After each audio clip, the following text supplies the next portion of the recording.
Hey guys, so we're going to be looking at one last example on how to factor trinomials. Sometimes you'll have these special cases like this one, which is called a difference of squares. So it's when you're going to get one that both of the terms that they've given you, they're both perfect squares. So keep in mind a perfect square is anything times itself. Okay? It's also always going to have a negative in between it. If you ever come across one of these, and even if both of these are, perfect squares, but there's a positive right here, you cannot break it down any further. You wouldn't. Okay? So right here, we know both of these are perfect squares. So what we're gonna do is we're gonna take the square root of each of them. Our answer, of course, is still gonna be two sets of parentheses. Okay? So the square root of x squared, so basically we're saying what times what gives you x squared? Well, x times x does.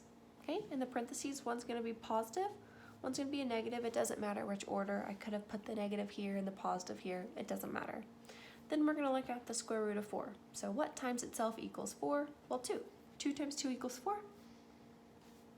So this right here is your answer. So I personally think these are fun. These are my favorite types of trinomials to factor. Let's look at another example. We have number 2.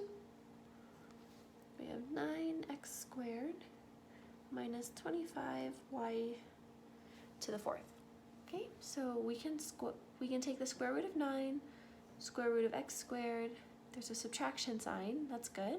We can take the square root of 25, and we can take the square root of y to the 4th. Okay, so I'm gonna write it again just so everyone can see what we're doing. So we take the square root of it. Same thing. We're still breaking it into two sets of parentheses. So the square root of 9 will give you 3. 3 times 3 equals 9. So we'll have 3 and a 3. The square root of x squared is just x, because x times x will give you x squared. Once again, you always make one positive and a negative. One more time, it doesn't matter the order, just as long as one's positive, one's negative. Square root of 25 is 5. 5 times 5 equals 25. And the square root of y to the 4th is y squared. Y squared times y squared gives you y to the 4th. And once again, this is your final answer. Let's look at one more example. This is going to be a little bit more difficult.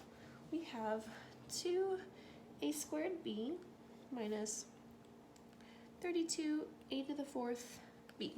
Okay. Well, by looking at this, we can't take the square root of b or 2 or 32. But what we can do first is we can pull out the greatest common factor of all of these. Both 2 and 32 can be divided by 2. Okay? We have an a squared and a to the 4th, so what we can pull out of both of those is a squared. And then we both have a b and a b, so we can pull out a b from each of these. I'm going to start my parentheses. 2 divided by 2 is 1. A squared divided by a squared goes away. B divided by b goes away. We're going to bring in our subtraction sign. 32 divided by 2 will give you 16. A to the 4th minus a squared is going to give you a squared. And then b minus b, of course, goes away. Okay, so I'm going to close the parenthesis. So on this one, we're going to keep 2a squared b. However, in this one right here, we can take the square root of both 1 and 16a squared. So, two parentheses, I'm going to keep this 2a squared b on the front of the parentheses, because if you ever pull it out during the equation, you can never just get rid of it unless it cancels out. Okay, this one's pretty easy. Square root of 1 is 1. 1 times 1 equals 1. Okay, we'll have a positive and a negative version. Square root of 16 is 4. 4 times 4 gives you 16.